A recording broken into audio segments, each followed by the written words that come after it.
Voy a comenzar esta moderación leyendo un pequeño texto de Edgardo Ciballero que justamente habla de esta dimensión política de las bibliotecas públicas.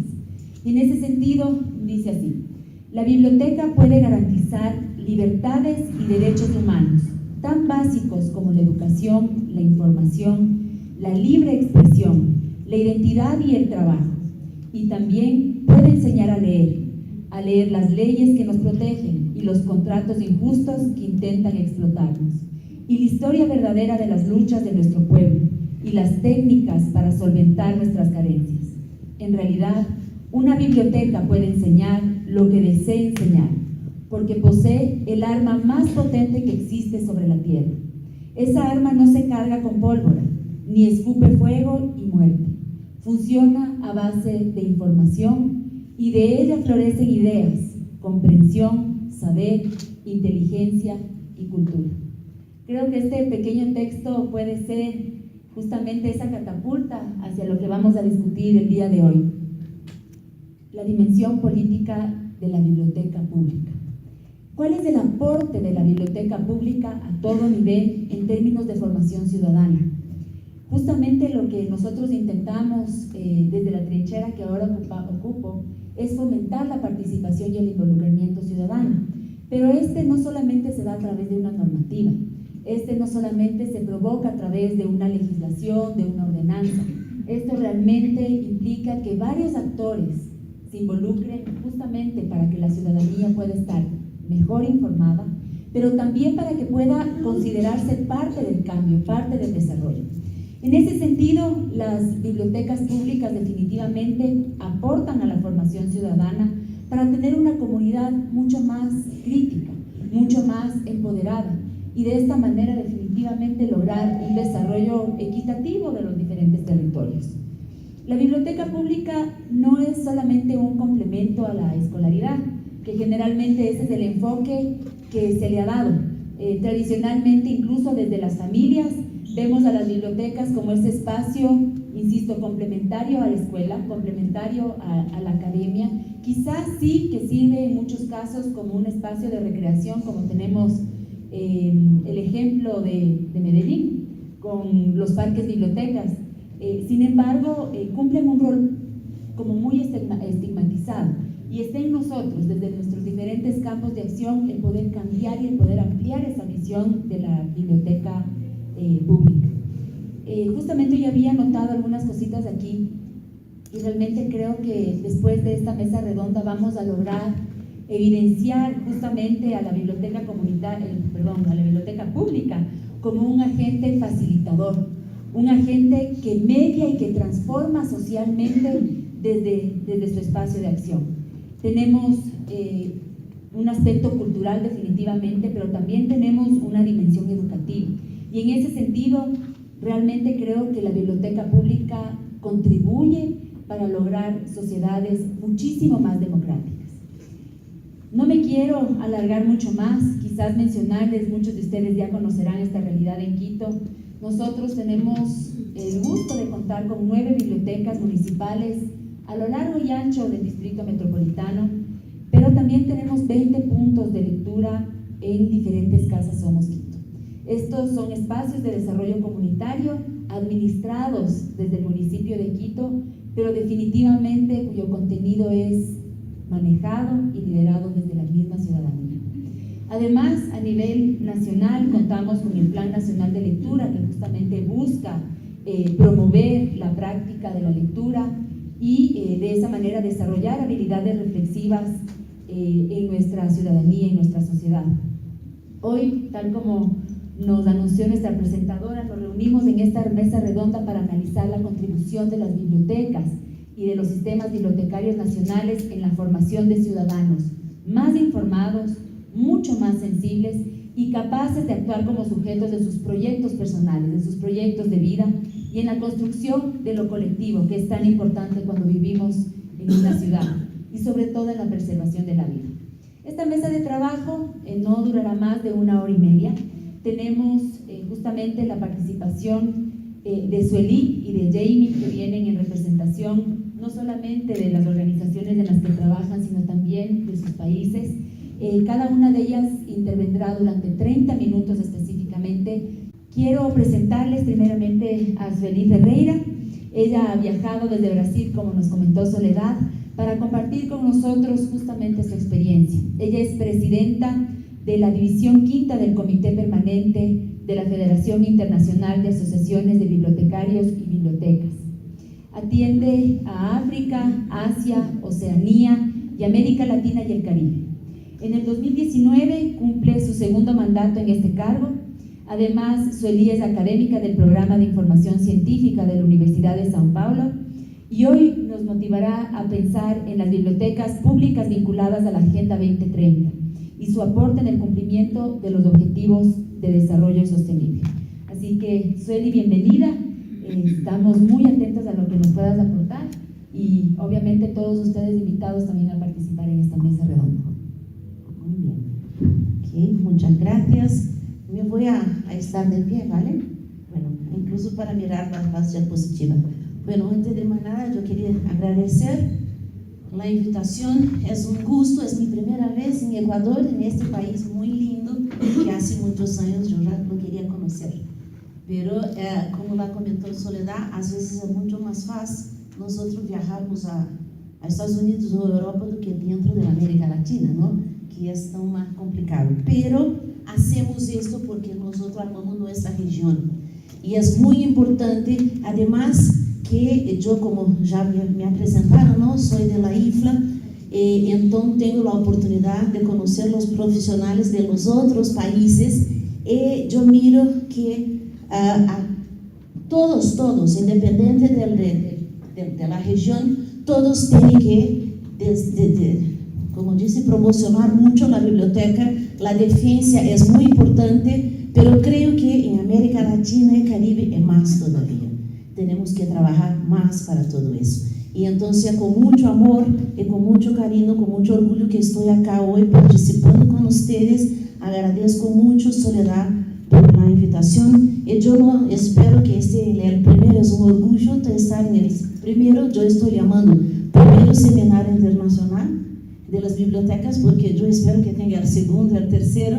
En muchos países los seminarios son así, dentro de las ferias de libro, que es un espacio que nosotros tenemos que sí ocupar. Entonces te parabenizo mucho por esa iniciativa, por conseguir estar acá, y espero que ustedes mantengan por muchos años.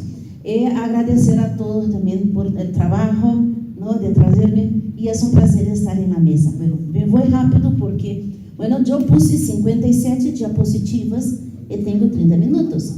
Bueno, están viendo que yo hablo un portuñol. Si tiene algún problema o si no lo entiende muy bien, por favor, yo puedo volver. Además, porque siempre quiero contar muchas cosas y hablo muy rápido, y entonces, por favor, si no va bien, pueden me hacer un señalito que me voy a parar. Bueno, vamos, empecemos entonces. Yo quiero contar un poquito de los ODS, porque si vamos a hablar, y esta es la propuesta que me llamó Soledad, si vamos a hablar de las políticas públicas específicamente, tenemos que hablar de lo que hoy son los Objetivos de Desarrollo Sostenible, ¿no? Porque esto es una oportunidad increíble que ha sido, que nos ha puesto los gobiernos de nuestros países, y tenemos que aprovechar. Entonces quiero hablar un poco, pero comentar que hace tiempo que estamos, para que veamos que tenemos que subir muy rápido en el tren, porque hace muchos años que esto está en pauta. Bueno, también quiero hablar un poquito de lo que las cosas se están haciendo en la IFLA, de cómo la IFLA puede nos apoyar y participar de ese, y lo que podemos nosotros hacer con los bibliotecarios en diferentes niveles de actuaciones, porque cuando hablamos de política, las personas siempre piensan, bueno, este no soy yo no soy la jefe, ¿no? La jefe se dice de la biblioteca, no es conmigo, son con otras personas, pero la verdad que no. Todos nosotros tenemos que trabajar, pero en diferentes situaciones de diferentes maneras. Bueno, yo no sé si todos ustedes saben que este trabajo de los objetivos, la verdad, empezó en el año 2000. Esta es una cosa que hace tiempo que está siendo discutida en todos los niveles. Y empezamos cuando los líderes mundiales de se reuniram em la ONU, perdão, me vou passar acá, para então dar uma visão mundial de como poderíamos trabalhar todos os países. Não sei se todos vocês conhecem que isso começou desde essa época, não? E neste momento nós temos o que chamamos de ODM, que são os Objetivos de Desenvolvimento do Milênio, e que tinham 8 objetivos naquele momento. Por lo tanto, o que quero mostrar a vocês é que este é um trabalho que está sendo feito há 18 anos. Por lo tanto, temos que subir muito pronto nesse avião.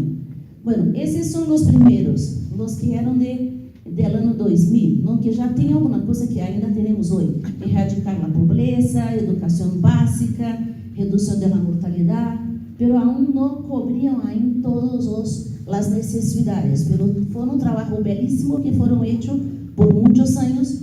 E então, que foi meu país, em 2012 tivemos o Rio +20, a Conferência das Nações Unidas sobre o Desenvolvimento Sustentável, e neste momento se percebeu os países todos que, además, que já tinha muitos avanços com os outros ODM que temos, mas nós necessitamos trabalhar de uma outra maneira e incluir ainda mais outros temas para discussão. E então, eu creio que depois vai disponibilizar todos os PowerPoints, verdade? Então, eu tenho os links para que vocês possam ler mais. Bueno, e então publicamos em este momento este livro, El Futuro que Queremos, que era falando da importância e utilidade de desenvolver um conjunto de los objetivos de desenvolvimento sustentáveis baseado em uma série de trabalhos que estavam sendo desenvolvidos em muitos países, inclusive em países de América Latina, não? De forma a se propor então como seríamos, porque al princípio íamos chegar até 2015 e depois então como iríamos continuar desenvolvendo todas as atividades. Bueno, e então o que passou é que depois aqui que é a parte importante, se cambiou um pouco a forma de trabalho e de 2012 hasta 2013 hasta 2014 abriram um grupo de trabalho com 30 representantes de los países, dividido em 5 grupos, tentando cobrir todas as regiões do mundo, e alguns representantes trabalharam dos países juntos, de tal maneira que tivemos 70 países participando deste desenvolvimento, e como resultado, nós tivemos uma Assembleia Geral das Nações Unidas em setembro de 2014,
que estão fazendo as bibliotecas de África, o que estão fazendo as bibliotecas de Europa, o que estão fazendo as demais bibliotecas de América Latina.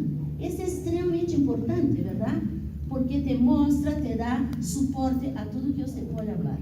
Então, temos que participar. Bueno, pero o IFLA não está solamente preocupada, já estou acabando.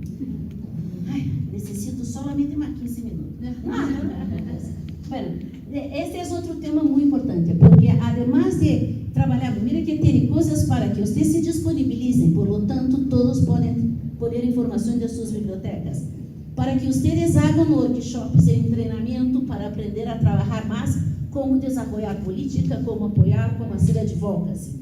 Tem exemplos para que você saiba falar com as pessoas, mas também tem esse documento que lançou em 2017, que é um documento que trata de indicadores. Eu não sei se vocês miraram ayer, que o programa de leitura que nos apresentou Diana, não falou quantos livros emprestamos, verdade? Pero falou quantas são as pessoas que atendem, quantos por cento da população se ha cambiado. Falou inclusive de um indicador incrível que é, a cada $1 investido, $5 são retorno. Pero como sabemos este? É aí que temos que trabalhar. É aí que vocês todos fazem um trabalho belíssimo. Em América Latina são incríveis, são criativos, são lindos. Pero como nós vamos transformar tudo o que hacemos em formas de convencer os tomadores de decisão que efetivamente nós podemos apoiar, podemos cambiar, e qual é o impacto que estamos fazendo em nossa sociedade. Essa é uma coisa que não é fácil, não aprendemos isso nas escolas, mas vamos a ter que fazer. Bueno, esse documento traz muitos indicadores, mostra muita coisa, está muito bueno, também tem em espanhol, e a proposta é essa, de aumentar a visibilidade, e também tem um toolkit, também tem um manual de como utilizar, esse documento, esses indicadores e tudo. Então, se vocês podem, por favor, olhar. Bueno, eu me vou passar mais rápido agora, porque já estou terminando, não? Já passou meu tempo. Eu solamente queria comentar com vocês os objetivos que vocês vão ter que observar para 2019, porque o Fórum Político de Alto Nível define, não? Por esses anos foi definido quais eram, não trabalhou todos, sino que tinham alguns específicos por ano. Para o próximo ano, mira que é importante, para 2019, ela color, pero os objetivos são, o objetivo 4, educação de qualidade, muito cerca de nós, verdade?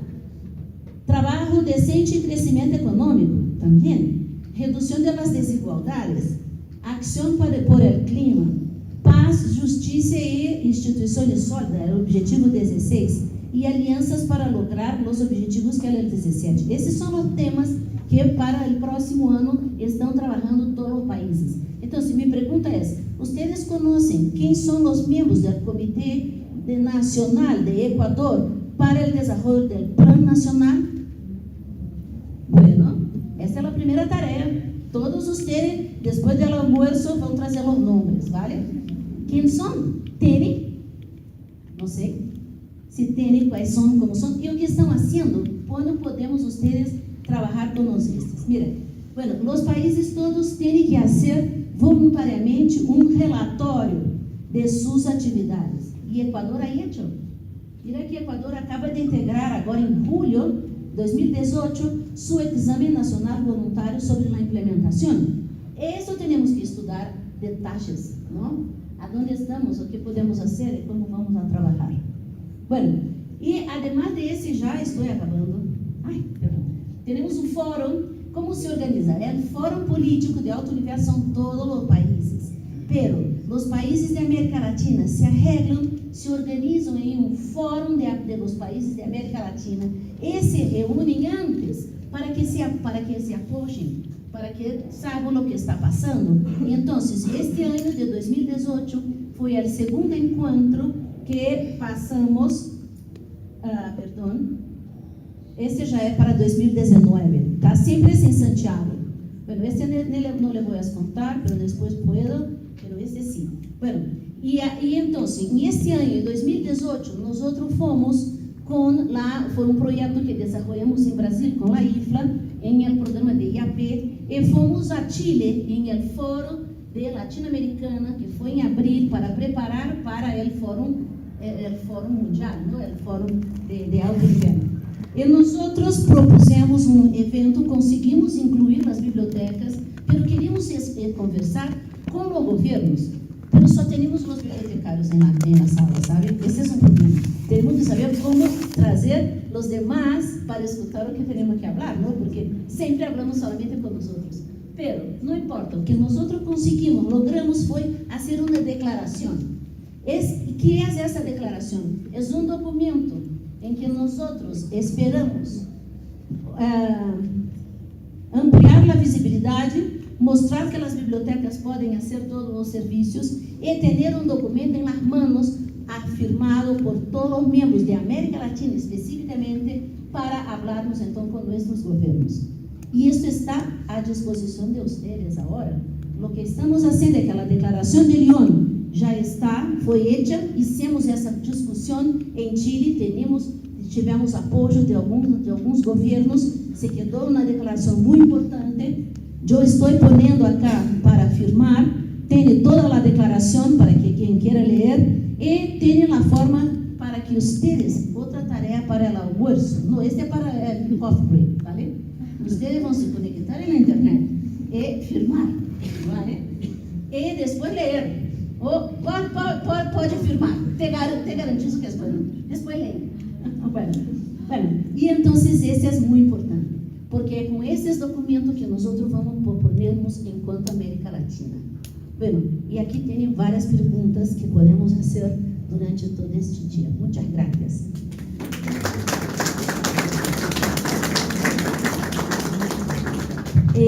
No me queda más que presentarle a Jamie Hernández. Ella es bibliotecóloga colombiana, magíster en Dirección y Administración de Empresas.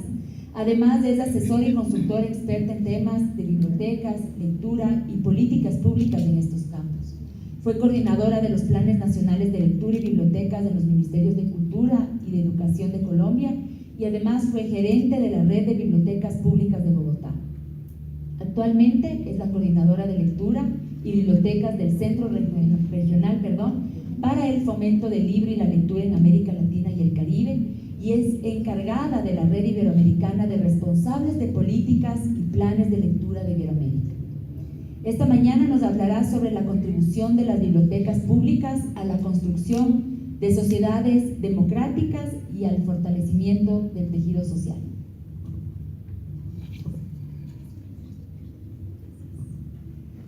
Bueno, buenos días para todos y para todas.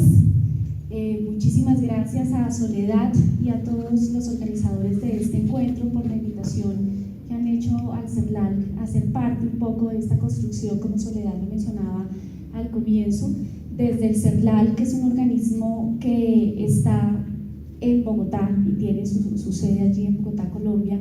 Es un organismo regional que trabaja para los 21 países de Iberoamérica que ustedes ven aquí. Todos los 21 países son miembros del CERLAC y con todos y cada uno de los 21 países nosotros estamos adelantando distintas acciones. Entonces para nosotros realmente es un placer, es una oportunidad estar aquí con ustedes y compartir la mesa con la IFLA, contigo Belén, que parece que fueras una bibliotecaria más. La manera como la claridad que tienes sobre los temas relacionados con las bibliotecas es muy importante.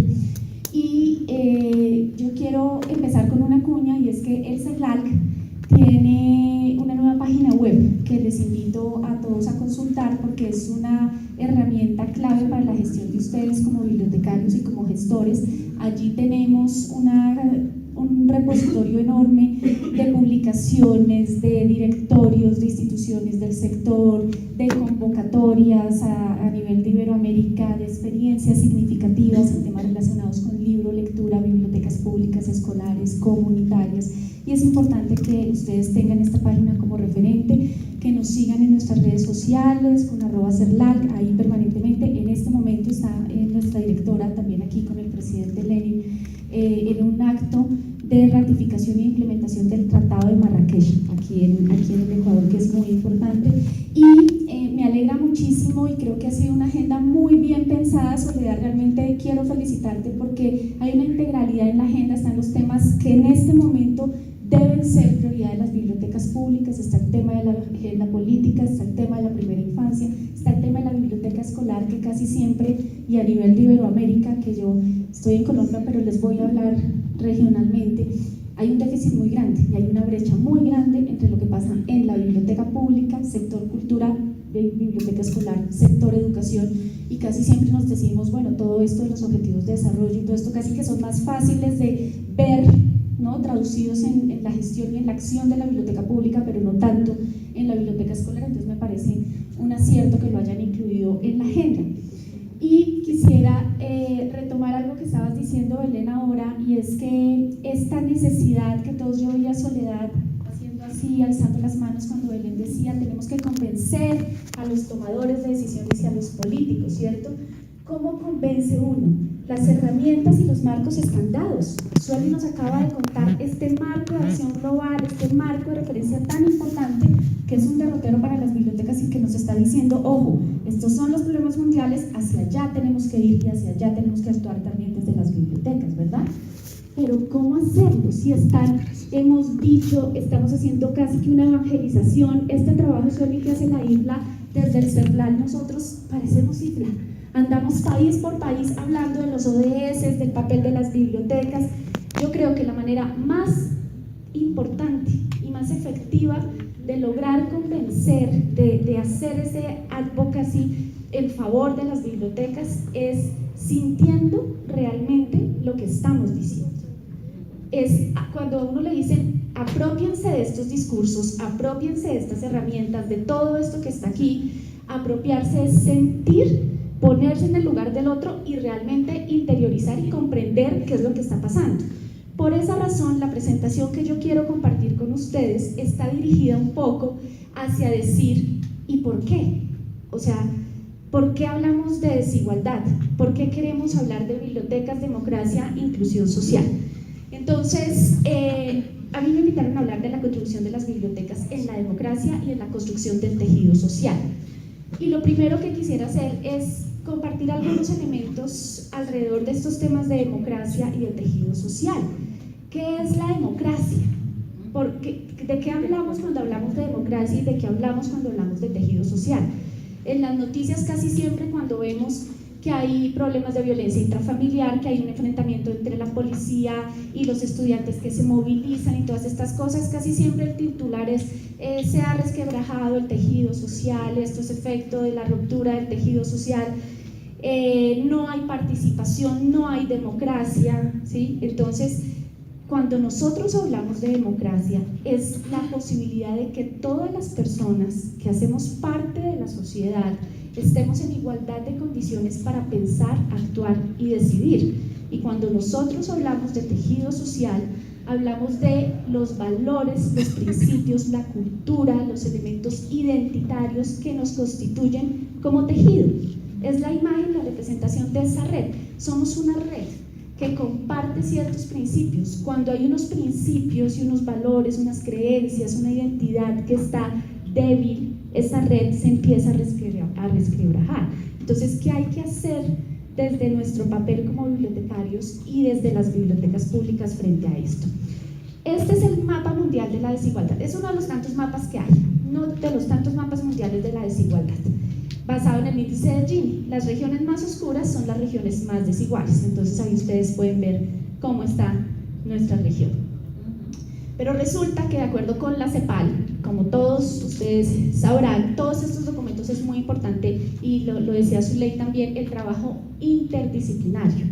Es muy importante generar esos diálogos horizontales con politólogos, con historiadores, con antropólogos, con sociólogos, para que nuestro discurso y nuestra gestión como bibliotecarios se fortalezca, sea mucho más sólido y tengamos en que no es brindar acceso a la información porque sí, claro, pero acceso a la información ¿para qué? Para que tú que estás con, ¿cómo se llama tu hijito? Santiago. Para que, ¿tu nombre? Mariela.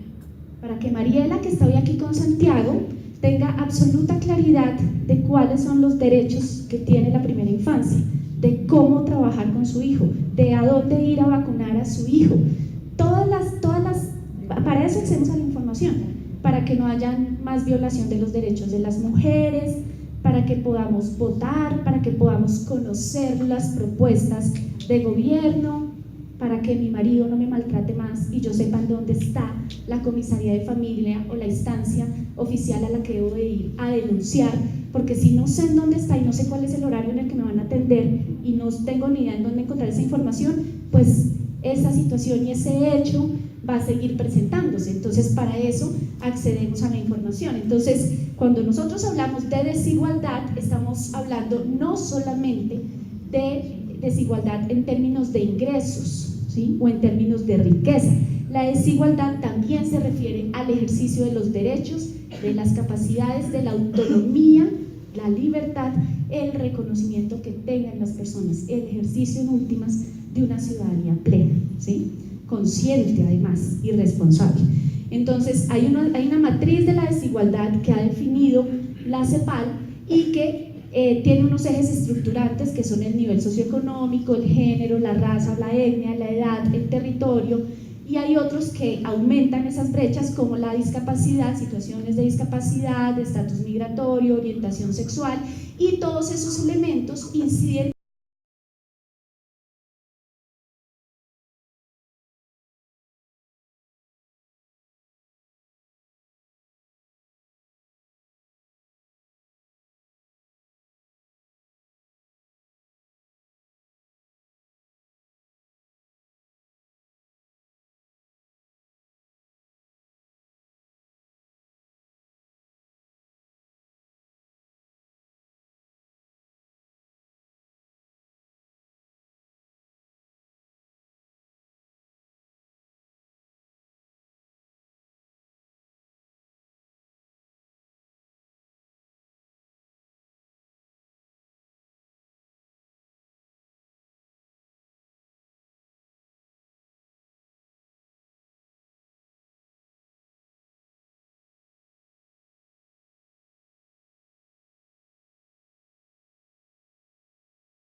actuando en pro del desarrollo sostenible y de hecho muchas lo están haciendo inconscientemente.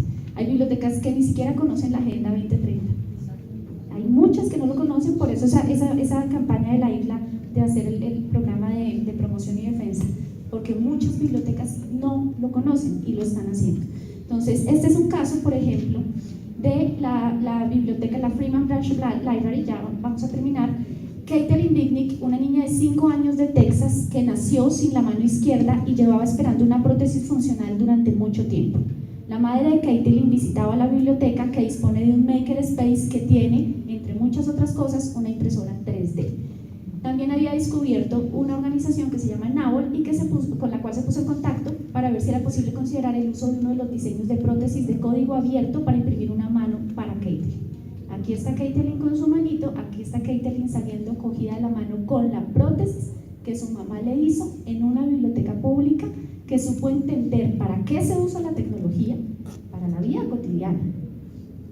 O sea, y una combinación perfecta entre innovación tecnológica, ciencia abierta y ciudadanía. En línea, mi silla de ruedas es invisible.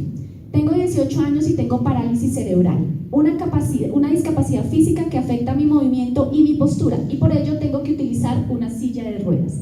El día que recibí una tableta electrónica conectada a internet, mi vida cambió literalmente. La tableta me proporciona libertad de comunicación. Los canales de comunicación han cambiado drásticamente en los últimos años. Hoy en día los niños y los jóvenes con discapacidades pueden comunicarse en línea con miembros de su familia y con sus compañeros. Tengo varios amigos en línea de diversas partes del mundo. Si nos encontráramos en persona, no entenderían una palabra de lo que les digo, ya que tengo un impedimento en el habla. Sin embargo, gracias a la ayuda de la tecnología, puedo comunicarme sin problema con ellos. Algunos de mis amigos virtuales ni siquiera saben que tengo una discapacidad. Entonces, a veces uno se encuentra en los caminos bibliotecarios, bibliotecas que tienen las tabletas que les dio el gobierno guardadas en una bodega, computadores o con restricciones excesivas, diciéndole al joven que está allí, creyendo que es que el joven solamente se mete a chatear, a bajar música o ese tipo de cosas. Miremos para qué nos sirve la tecnología y cómo podemos generar procesos de inclusión a través de la tecnología. Un relato de un niño, Los Montes de María en Colombia. En Colombia hay miles de historias muy difíciles y muy duras de la violencia, del conflicto armado, y hay una zona en los Montes de María compuesta por 7 municipios de la zona Caribe, en el departamento de Bolívar, que tiene un corregimiento que se llama El Salado, que hace 15, 16 años ya vivió una de las masacres más duras, más violentas durante una semana. Ese pueblo fue tomado por paramilitares en complicidad con el ejército colombiano y masacraron y acribillaron a las familias, mientras que los guerrilleros sacaron los instrumentos de la Casa de la Cultura y tocaban la música tradicional, mataban a madres e hijos. En ese sitio fuimos a hacer un proyecto. Yo fui hace algunos años y estuve como 15 o 20 días allá metida en ese corregimiento y hacíamos ejercicios de producción textual y de memoria con los niños.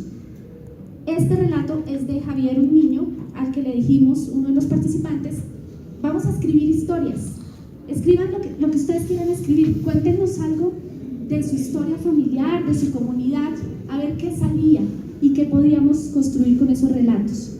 Les voy a leer lo que Javier escribió sin que nadie dijera nada y sin haber tocado en ningún momento la situación de conflicto por la que habían pasado. Agosto del 2014. En los años atrás había una guerra entre los paracos y los militares y todos los días peleaban y unos morían y solo descansaban 3 días, hasta que todos los paracos se trasladaban atrás de los militares, rebosaban helicópteros y aviones y eso siempre en la noche alumbraba y había unos humanos. Vi la sangre de los humanos y los policías llamaron a los médicos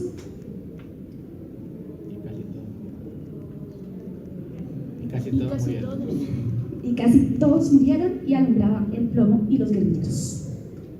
Este es un relato de un niño sin decirle que escriba. Esta es la historia que un niño tiene por contar.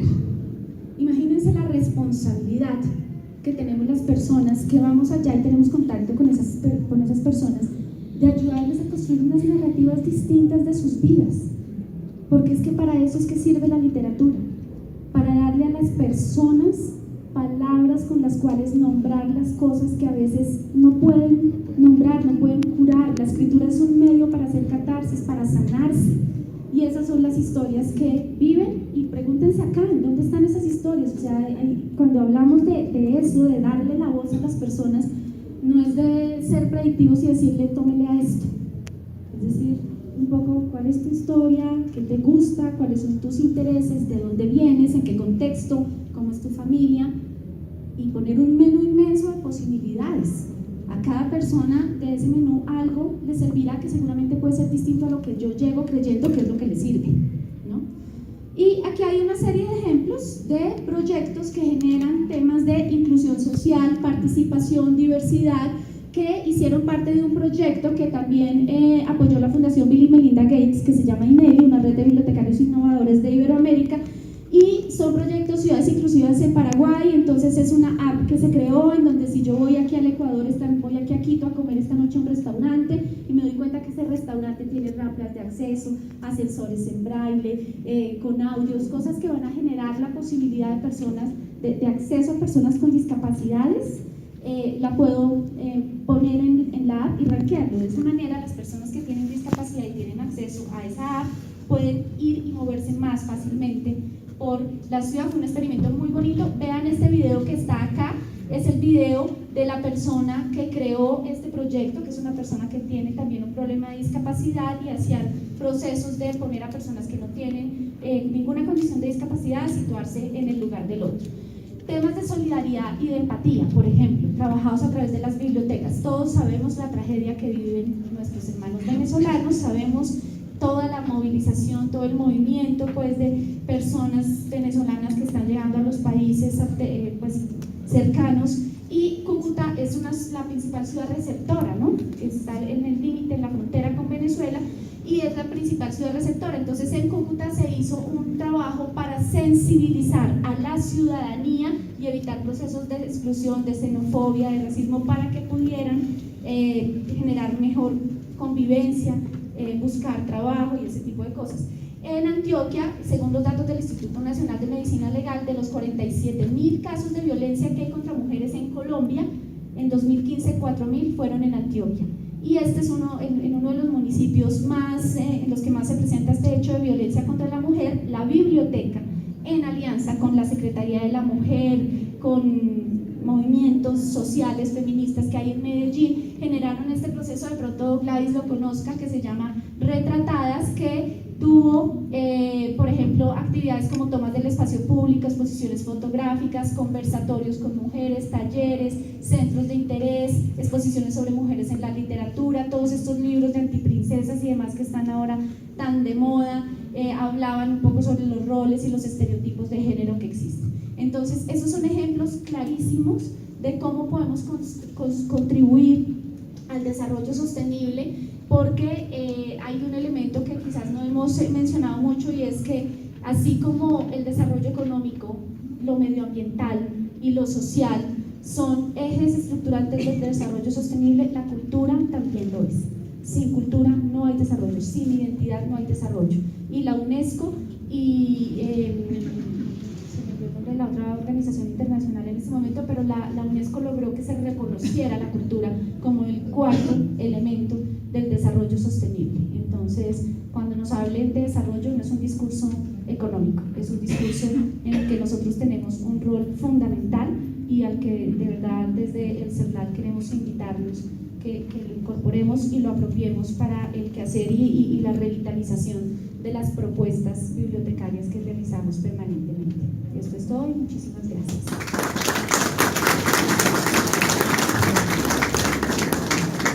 Quisiera abrir unos 5 o 10 minutos para que puedan opinar, para que puedan plantear preguntas a nuestras dos panelistas. Y creo que ustedes tienen mucho más que aportar, mucho más que retroalimentar que esta simple sistematización que he presentado en este momento. Así que quisiera que nos demos quizás 10 minutos hasta las 11:25 de la mañana para que algunos de ustedes puedan compartirnos también qué es lo que piensan, cómo podrían retroalimentar cada una de estas exposiciones maravillosas que hemos tenido el gusto de oír y de ver. ¿Preguntas? ¿Comentarios? Muchas gracias. Más bien felicitarles y agradecerles. Creo que ha sido una mañana muy valiosa para todos nosotros. Sobre todo, creo que me quedó el día de hoy la importancia de cómo la lectura traspasa el simple hecho de ser un material físico para convertirse en un derecho y en una necesidad de todas las poblaciones. Partimos del derecho a acceder a la información, de hacer un llamado a las autoridades, a los gobiernos, sobre todo para que, más allá de generar infraestructuras que pueden ser sumamente importantes, estemos de verdad canalizando y generando oportunidades y acceso de oportunidades a los distintos segmentos de la población. ¿Qué es lo que pasa? Necesitamos territorializar mucho más el acceso a la información netamente. No hablo únicamente de libros o de contenido o de material, pero sí de la calidad de información que están recibiendo las distintas poblaciones.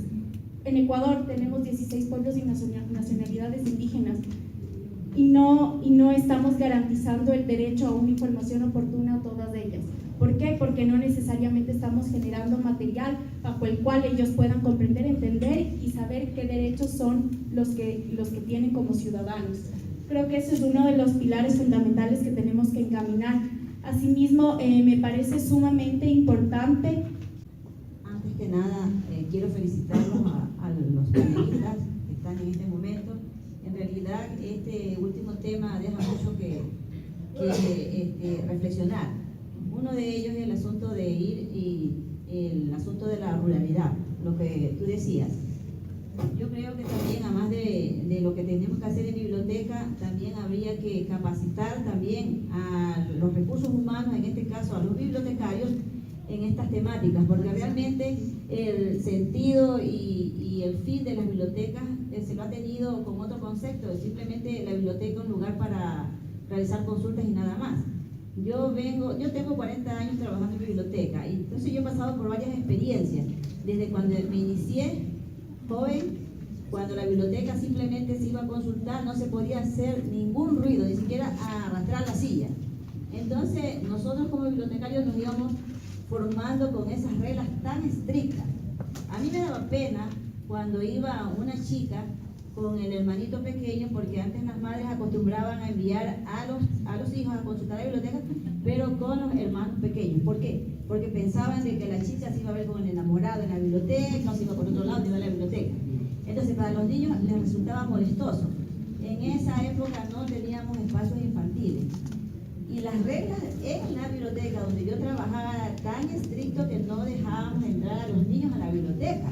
A mí me daba una pena decirle, ¿sabe qué? El niño tiene que quedarse fuera. Imagínense ahorita con tantas leyes y normas que hay que protegen a la niñez.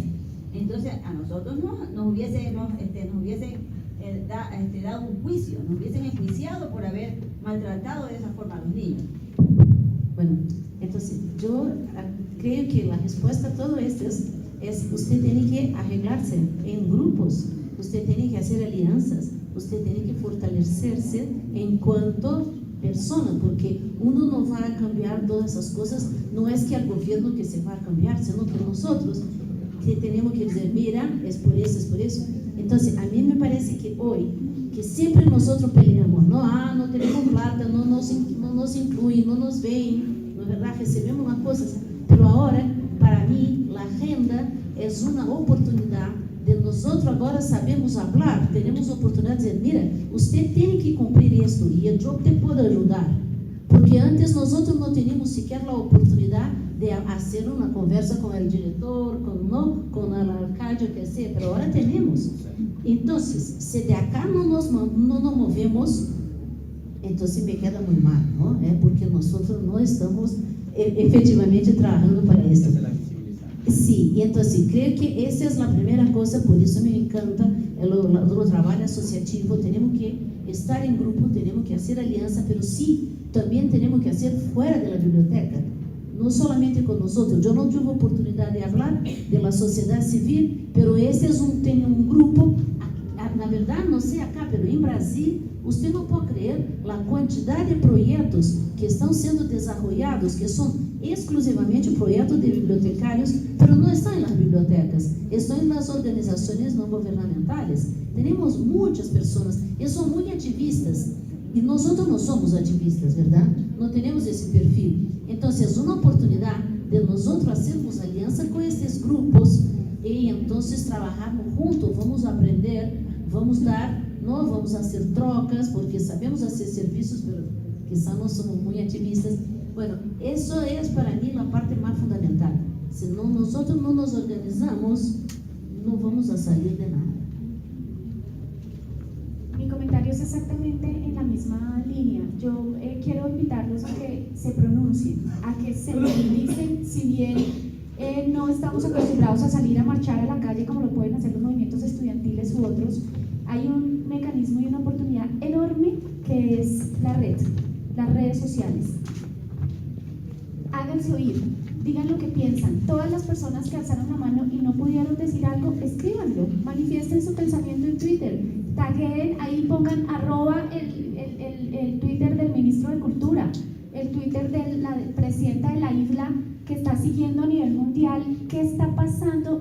Fíjense lo interesante que está pasando aquí. Yo no sé qué tan conscientes estamos siendo de esto.